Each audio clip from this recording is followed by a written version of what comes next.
सुकन्या समृद्धि योजना short form रे SSY Bharat सरकार सबुठारु दमदार योजना।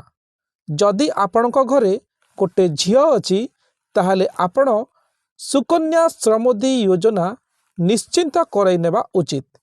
काहेकि ना एथिरे आपणकू बहुत गुडे फायदा मिली थाए। कौन कौन फायदा मिली थाए आज आमे आपणकू सबु किछि अपडेट डिटेल्स यही एपिसोड रे देबू। यही वीडियोटी देखिला परे आमे दावा के साथ कहि परिबु जे आपणकू अन्य कौनसी वीडियो देखिबार जरूरत पड़िबो नाही। ताहले चलंतु देरी न करी आरंभ करि देबा वीडियोटी को।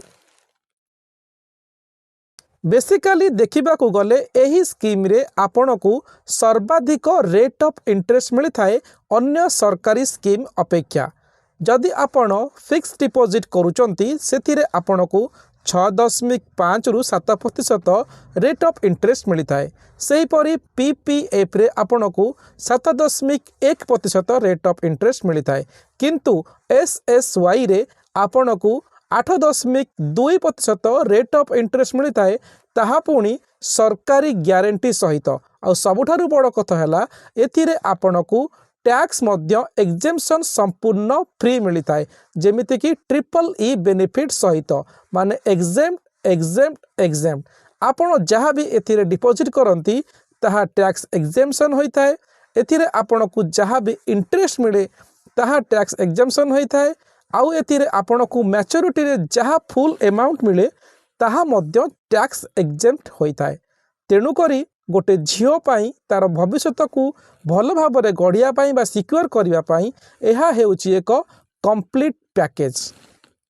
2015 मसीह रे बेटी पढ़ाओ बेटी बचाओ कैंपेन के द्वारा एही स्कीम को लॉन्च करा जायतिला। एही स्कीम रे आपण 250 टंका डिपॉजिट करी 60 रु 70 लाख टंका पर्यंत इनकम करि परिबे।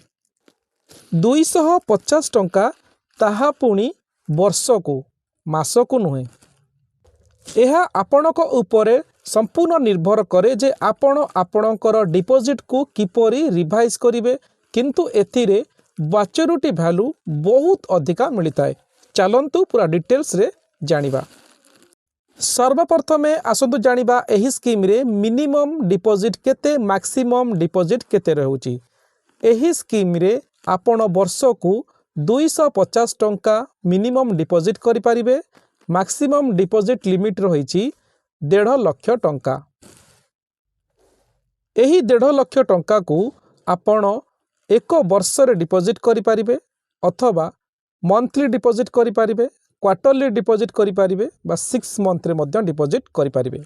एबे आसंतु जानिबा एही स्कीम रो टाइम पीरियड बा डिपॉजिट टाइम पीरियड कोन रहिछि। एही स्कीम रे आपणकू 15 वर्ष पर्यंत डिपॉजिट करने को पड़ी थाए। एहार स्कीम 21 वर्ष रे मैच्योरिटी होई थाए। 15 वर्ष पर्यंत आपणकू डिपॉजिट देबा को पड़ी थाए। एहा परे आपणकू आउ कोनोसी पेमेंट डिपॉजिट करने को पड़ी न थाए। किंतु 6 वर्ष आपणकू एहार मैच्योरिटी हेबा पई आपणकू 6 वर्ष छाड़ीबा को पड़ी थाए। 6 वर्ष परे माने टोटल 21 वर्ष परे एही स्कीम टी मैच्योरिटी होई थाए। माने आपण शून्यरु आरंभ कले निजर इन्वेस्टमेंट 15 वर्ष पर्यंत आपण डिपॉजिट करिवे। 6 वर्ष रही मैच्योरिटी पीरियड, 6 वर्ष गैप तापरे 21 वर्ष रे आपणकू फुल मैच्योरिटी वैल्यू मिलता है। यही 6 वर्ष गैप रे आपणकू इंटरेस्ट आकुमुलेट होई होई चली थाए प्रति वर्ष हिसाब रे। आउ एही डिपॉजिट को आपण निजर डिपॉजिट क्षमता अनुजाई मंथली करि परिबे, क्वार्टरली करि परिबे, 6 मंथली करि परिबे, एनुअली मध्य करि परिबे। किंतु मिनिमम डिपॉजिट थाए 250 टंका आउ मैक्सिमम डिपॉजिट 1.5 लाख टंका पर ईयर हिसाब रे बा प्रति वर्ष हिसाब रे। आउ एबे आसंतु जानिबा एथिरे कोन पेनाल्टी लागि थाए। जदि कोनोसी कारणरू आपणकर इंस्टॉलमेंट मिस हे जाइछि बा देई पारि नाहंती आपण पेमेंट, एथिरे आपणकू प्रति वर्ष हिसाब रे मात्र 50 टंका पेमेंट बा पेनाल्टी आपणकू देबाकू पड़ी थाए। एबे आसंतु जानिबा एथिरे केते इंटरेस्ट मिली थाए। एही स्कीम रे आपणकू 8.2% रेट ऑफ इंटरेस्ट मिली थाए ताहा पुणी सरकारी ग्यारंटी सहित। सबुठारु गुरुत्वपूर्ण कथा हैला एही स्कीम को आरबीआई परिचालित करिथाए। जेतेबेले दरकार पड़िथाए आरबीआई एहार इंटरेस्ट रेट को रिवाइज करिथाए। एबे आसतु जानिबा एथिरे रिस्क फैक्टर कौन रही। एही स्कीम टी गवर्नमेंट द्वारा परिचालित होइथिबारु एथिरे कौनसी रिस्क न थाए, माने जीरो रिस्क आपनकु एही स्कीम रे रही थाए। एबे आसतु जानिबा एही स्कीम रे आपनकु मैच्योरिटी केते मिली थाए। जदि आपण 500 टंका मंथली करूचंती किबा 250 टंका करूचंती किबा 5000 करूचंती किबा 10000 करूचंती ताहले आपनकु एथिरे केते मैच्योरिटी मिलिबो। आसंतु पूरा डिटेल्स रे जानिबा जे केते टंका डिपॉजिट कले आपनकु केते मैच्योरिटी मिलिबो। एही स्कीम रो मैच्योरिटी पीरियड रहिछि 21 वर्ष। आपनकु 15 वर्ष पर्यंत डिपॉजिट करबाकू पड़िथाए। 6 वर्ष आपनकु एहाकू छाड़िबाकू पड़िथाए। एहा परे आपनकु मैच्योरिटी वैल्यू मिलिथाए। एहा तो आपण बुझी सारिचंती। हेले एबे आसंतु जानिबा जदि आपण एही स्कीम रे मासकू 500 टंका डिपॉजिट करूचंती ताहले आपनकु केते टंका मिलुछि। जदि आपण मासकू 500 टंका डिपॉजिट करूचंती ताहले वर्षकू डिपॉजिट करूचंती 6000 टंका। आउ 15 वर्ष रे आपण डिपॉजिट करूचंती 90000 टंका। आउ 21 वर्ष रे आपनकु मैच्योरिटी रे मिलिबो 3 लाख टंका। जदि आपण मासकू 1000 टंका डिपॉजिट करूचंती ताहले वर्षकू आपण डिपॉजिट करूचंती 12000 टंका। आउ 15 वर्ष रे आपण डिपॉजिट करूचंती 1,80,000 टंका। आउ मैच्योरिटी रे आपनकु मिलिबो पूरा 6 लाख टंका। जदि आपण 2000 टंका मासकू डिपॉजिट करूचंती ताहले वर्षकू आपण डिपॉजिट करिवे 24000 टंका। 15 वर्ष रे आपण टोटल डिपॉजिट करिवे 3,60,000 टंका। आउ मैच्योरिटी रे आपनकु मिलिबो पूरा 12 लाख टंका। सही परी जदि आपण मासकू 5000 टंका लेखे डिपॉजिट करूचंती ताहले गोटे वर्ष रे आपण डिपॉजिट करिवे 60,000 टंका। 15 वर्ष रे आपण टोटल डिपॉजिट करिवे 9 लाख टंका। आउ 21 वर्षर मैच्योरिटी रे आपनकु मिलिबो पूरा 30 लाख टंका। सही परी जदि आपण 10,000 टंका लेखे मासकू डिपॉजिट करूचंती ताहले गोटे वर्ष रे आपण डिपॉजिट करिवे 1,20,000 टंका। आउ 15 वर्ष रे आपण टोटल डिपॉजिट करिवे 18 लाख टंका। आउ मैच्योरिटी रे आपण टोटल मिलिबो 60 लाख टंका। आमे एथि पई आपनकु कहिथिलु सुकन्या समृद्धि योजना रे आपनकर मैच्योरिटी वैल्यू बहुत अधिका मिली थाए। एबे आसंतु जानिबा डेथ केस रे कोन होइताए।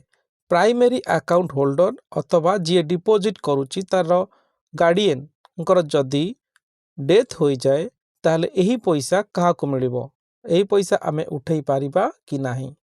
जदि भी कोनोसी कारणरू जे डिपॉजिट करूचंती प्राइमरी अकाउंट होल्डर जदि तांकर डेथ हो जाउची ताहले एथिरे डेथ सर्टिफिकेट देई एही पैसा को विड्रॉल करि हेबो।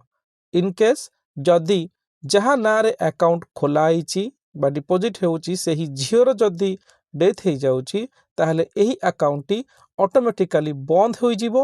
आउ एही पैसा को तार लीगल गार्डियन जे भी अछंती जे अकाउंट खोली थिले से मानको दिया जिवो। एबे आसंतु जानिबा एही स्कीम रे सबुठारु बड़ ड्रॉबैक कोन रहिची। एही योजना रे जेतेबेले झियोर बयस 18 वर्ष होई जिवो से तार समस्त पैसार हकदार होई जिवो। पेरेंट्स बा जे भी एही पैसार डिपॉजिटर थिले तांकर बिना अनुमति रे झियो तार समस्त पैसा को विड्रॉल करि पारिबो। एईटा गोटे ड्रॉबैक कि नाही आपण हमको कमेंट बॉक्स रे निश्चिंत जणाइबे। एबे आसंतु जानिबा एही अकाउंट केउठारे खोला जाई पारिबो। आपण एही अकाउंट को बैंक पब्लिक सेक्टर हेउ प्राइवेट हेउ किबा पोस्ट ऑफिस हेउ ए तीनोटी जगारू जेकोनोसी गोटे जगार निज झियोर अकाउंट खोली पारिबे। अकाउंट खोलिला बेले झियोर बयस 1 वर्षरू 10 वर्ष मध्य होइतिबा आवश्यक। 10 वर्ष 1 दिन हेले भी एही अकाउंट खोली पारिबे नाही। सेतिप्रति आपण ध्यान देबे। आउ एही अकाउंट टी केवल भारतीय मानक पई प्रযোज्य अछि। एनआरआई एही अकाउंट खोली पारिबे नाही। सबुठारु गुरुत्वपूर्ण कथा हैला गोटे फैमिली रे दुईटी झियोंक नारे एही अकाउंट खोला जाई पारिबो। जदि आपनक घरे ट्विन्स अछंती माने गोटे झियो अछि फास्ट होइतिला तापरे आपणकर ट्विन्स होईची सही क्षेत्र में आपण 3टी अकाउंट खोली पारिबे। गोटे अकाउंट रे मैक्सिमम आपण वर्ष को 1.5 लाख टंका डिपॉजिट करि पारिबे, ताठारु अधिका नुहे।